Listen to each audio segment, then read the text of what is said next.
Liburan bersama keluarga adalah hal yang mengasihkan, terlebih untuk anak-anak. Hal tersebut selalu jauh lebih menarik dan mempesona buat mereka. Namun terkadang liburan tidak selalu berjalan dengan lancar. Terkadang situasi yang tidak menyenangkan muncul dan mengganggu.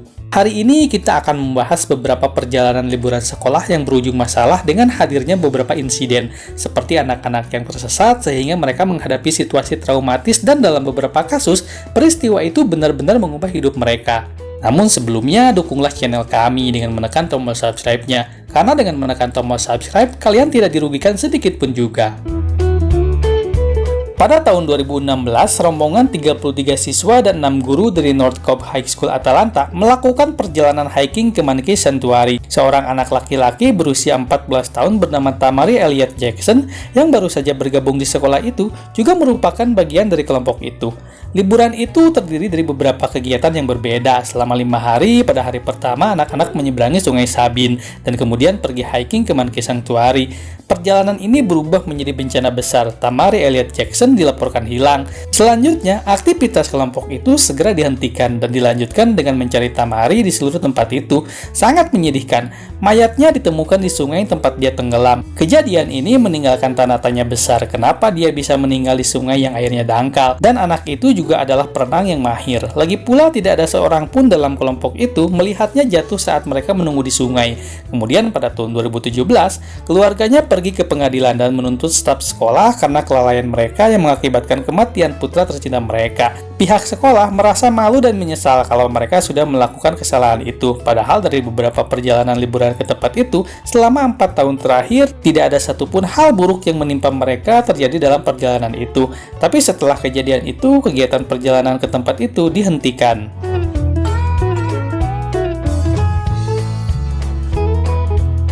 Anak-anak pada dasarnya sangat bersemangat ketika mereka mengunjungi beberapa tempat atau situs untuk berlibur. Secara umum, perjalanan liburan sekolah untuk anak-anak diatur untuk memberikan mereka waktu luang sambil belajar. Tetapi pada tahun 2010, sebuah sekolah menengah di New York melakukan hal yang cukup aneh.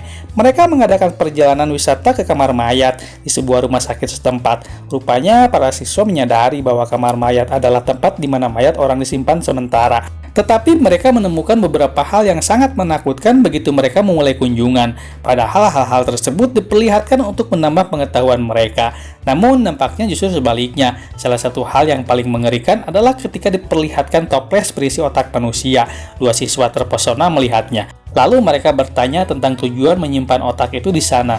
Hingga seorang pemandu memberitahu bahwa itu disimpan untuk eksperimen dan evaluasi oleh para ahli medis. Namun situasinya menjadi traumatis ketika seorang siswa mengambil toples itu dan melihat label nama bertuliskan Simply Jesse di toples itu. Sontak mereka kaget dan merinding melihatnya karena mereka ingat kalau nama itu adalah nama seorang siswa dari sekolah mereka yang meninggal karena tabrakan mobil.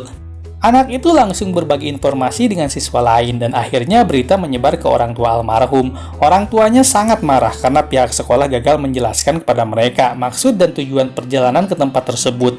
Lalu yang kedua, mereka menanyakan mengapa otak anak mereka dijadikan bahan eksperimen. Orang tua anak itu lalu menggugat petugas medis tersebut sebesar $1 juta karena mengambil dan menyimpan otak anak mereka secara diam-diam. Sepertinya orang tua itu melakukan tindakan yang tepat. Kita berharap kejadian seperti itu tidak akan terjadi lagi di kemudian hari. Perjalanan liburan sekolah selalu menjadi kegiatan yang paling menarik dan menyenangkan bagi anak-anak. Tetapi kesenangan ini bisa berubah menjadi bencana jika penyelenggara atau guru pendamping tidak hati-hati. Pada tahun 2014, 39 siswa dari Inggris dibawa oleh seorang guru ke sebuah gunung, yang merupakan salah satu gunung terbesar di Inggris. Dengan medan pegunungan yang sulit, perjalanan ini cukup menantang buat anak-anak dan mereka bersusah payah mendakinya. Tetapi bagian yang paling menyedihkan dari perjalanan ini adalah anak-anak itu ternyata dibawa ke sebuah pedesaan dekat gunung dengan memakai sepatu kets, bukannya sepatu hiking yang kokoh yang bisa menyelamatkan mereka dari udara dingin dan salju yang membeku juga kelelahan. Guru yang membawanya juga tidak membawa peta, hanya kompas tua untuk navigasi. Tiba-tiba, cuaca di daerah itu menjadi ekstrim dan menjadi gelap dengan cepat dan semua orang dalam perjalanan itu akhirnya terdampar.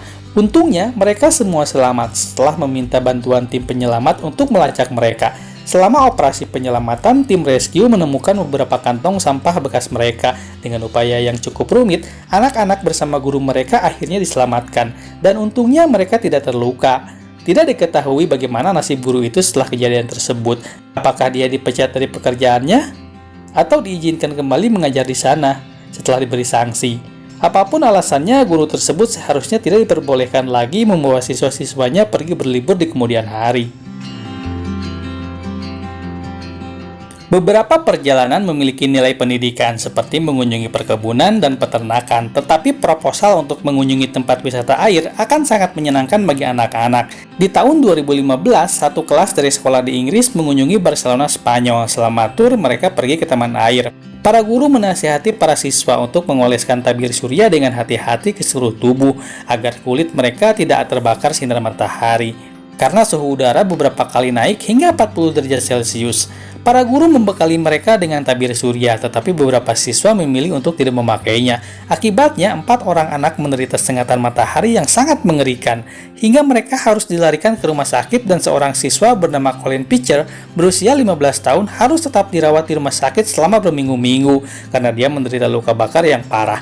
Orang tua menyalahkan guru atas kelalaian mereka, namun para guru dengan keras menolak tuduhan mereka karena mereka sangat jelas sudah menginstruksikan para siswa untuk memakai tabir surya di kulit mereka. Akibatnya, pihak sekolah memperingatkan kalau perjalanan wisata itu akan segera dihentikan jika siswa tidak bisa mematuhi aturan dan prosedur yang berlaku. Kejadian memalukan lainnya terjadi di pantai Santiago pada tahun 2015. Kelompok pramuka yang terdiri dari anak-anak usia 9 dan 10 tahun mengunjungi pantai. Mereka ditemani dan dibimbing oleh para orang tua serta para pemimpin pramuka. Perjalanan berjalan dengan lancar, tetapi di tengah perjalanan mereka dikejutkan ketika seorang pria tiba-tiba mulai melepas pakaiannya, termasuk pakaian dalamnya sendiri. Mereka mengira orang itu sudah gila dan mencoba menghentikannya dan berbicara secara baik-baik kepadanya. Namun akhirnya mereka menyadari bahwa mereka ternyata masuk ke wilayah kelompok nudis atau kelompok orang-orang telanjang. Akhirnya para orang tua dengan cepat berhasil mengubah rute perjalanan sehingga mereka dapat menjauhkan anak-anak mereka dari para kaum nudis itu tadi. Namun sayangnya mereka mengambil belokan yang salah lagi hingga mereka berputar-putar di pantai yang penuh dengan orang-orang yang telanjang. Para orang tua merasa tidak nyaman dan kesal. Ditambah lagi dengan pernyataan salah satu pemimpin kelompok yang mencoba dengan polosnya meyakinkan para orang tua kalau dia hanya berniat membawa anak-anak berkeliling pantai, bukan untuk bertemu dengan orang-orang nudis atau telanjang. Kejadian itu sudah terjadi, mau gimana lagi?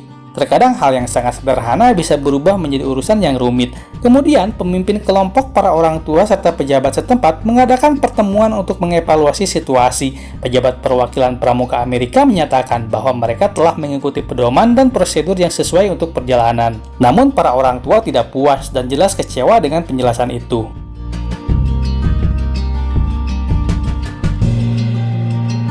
Menonton film itu sangat menyenangkan. Satu sekolah mengajak siswanya ke bioskop itu tampaknya cukup normal juga. Tetapi ketika sebuah sekolah di Dallas, Texas mengumpulkan sekitar 5.000 siswa laki-laki dari distrik sekolah yang berbeda di daerah tersebut dan membawanya mereka ke bioskop terdekat, perjalanan itu menjadi cukup kontroversi. Perjalanan itu bertujuan untuk menonton film inspiratif berjudul Red Tails yang mengisahkan tentang skuadron pilot kulit hitam yang disebut Tuskegee Airmen. Film ini didasarkan pada kisah nyata di mana seorang pilot mendapatkan kesempatan untuk membuktikan kemampuan dirinya di udara dan harus melawan diskriminasi. Kalian mungkin berpikir apakah kegiatan ini salah? Ya, tidak ada siswa perempuan yang diundang dalam perjalanan itu. Sementara itu, kegiatan membawa anak laki-laki ke bioskop dimaksudkan hanya untuk mengajarkan mereka sejarah diskriminasi kulit hitam saat itu. Tetapi pemisahan siswa laki-laki dan perempuan membuat orang tua anak-anak sangat kesal. Otoritas Departemen Pendidikan di sana mencoba memberikan klarifikasi dengan alasan yang berbeda-beda. Mereka menjelaskan bahwa tempat duduk di bioskop tidak cukup untuk menampung semua anak perempuan dan anak laki-laki dari sekolah. Sungguh sebuah alasan yang tak masuk akal.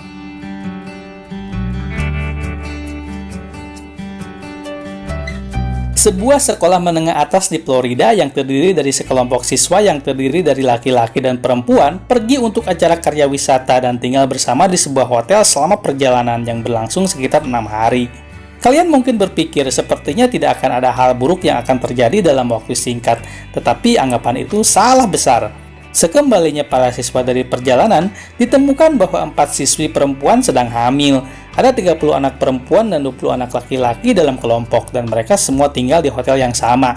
Para orang tua sangat tidak senang dengan pengaturan tersebut. Mereka memprotes dan menyalahkan para guru. Seharusnya mereka mempersiapkan mengambil langkah-langkah untuk mencegah insiden yang tidak pantas ini terjadi lagi. Pada tahun 2015, di suatu hari yang cerah, satu sekolah dari Texas memutuskan untuk melakukan perjalanan sekolah ke pantai terdekat. Kedengarannya sih baik-baik saja buat anak-anak, tetapi ternyata tidak karena selama perjalanan seorang gadis berusia 12 tahun bernama Samira hilang. Dia pergi berenang bersama teman-teman sekelas dan gurunya. Terakhir kali dia terlihat, dia berdiri bersama gurunya dan beberapa siswi lainnya di pantai. Saat itu beberapa anak takut dengan ombak yang besar, lalu mereka keluar dari air. Sementara itu, salah satu guru memutuskan untuk membawa semua siswa kembali ke pinggir pantai. Namun, ketika mereka melihat ke sekeliling untuk memastikan semua anak-anak hadir, mereka tidak menemukan Samira. Tim penyelamat bersama dengan polisi dan penjaga pantai melakukan pencarian selama 4 jam. Akhirnya, tubuh Samira ditemukan tenggelam di laut. Ibunya sangat terpukul mendengar kabar itu. Keesokan harinya, teman-teman sekelasnya berduka cita dengan membawa banyak balon. Tidak diragukan lagi, peristiwa ini adalah kejadian yang paling menyedihkan yang pernah terjadi. Beberapa dari kalian mungkin memiliki keluhan tentang perilaku guru di masa lalu kalian dan mungkin menyebut beberapa dari mereka guru yang jahat. Tetapi sepertinya guru-guru kalian tak sejahat dengan guru di sekolah ini. Ketika siswa Roseland Public School merayakan kelulusan, para guru memberitahu mereka bahwa mereka akan melakukan tur sekolah ke Disneyland. Brosur yang berkaitan dengan kegiatan itu telah dicetak dan dipresentasikan secara rinci, lalu disampaikan kepada para siswa. Waktu itu anak-anak sangat bersemangat dan antusias untuk pergi bersama teman-temannya ke Disneyland. Namun, sebuah kabar buruk mulai beredar di sekolah sehari sebelum perjalanan. Para siswa diberitahu bahwa mereka jadinya akan pergi ke arena bowling terdekat dan bukan ke Disneyland. Dengan wajah tanpa dosa, guru itu mengatakan kepada mereka bahwa pergi ke Disneyland hanyalah candaan belaka. Kata guru itu sambil tersenyum dengan wajah dan gelak tawa tertangkap kamera ketika mengatakannya kepada para siswa. Duh Gusti, kamu teh guru apa tukang tipu?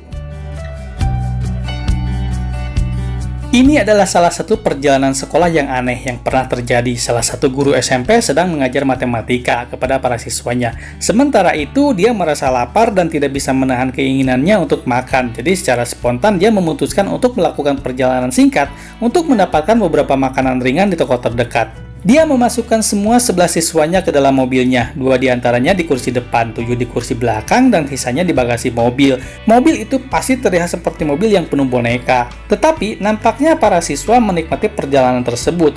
Mereka pergi ke toko Walmart terdekat untuk membeli makanan ringan. Dia meninggalkan 2 siswanya di dalam mobil, sementara sisanya pergi belanja di toko. Tentu saja pihak sekolah memecatnya dari pekerjaannya, dan yang pasti, namanya tidak akan pernah tercatat ke daftar guru di sekolah tersebut.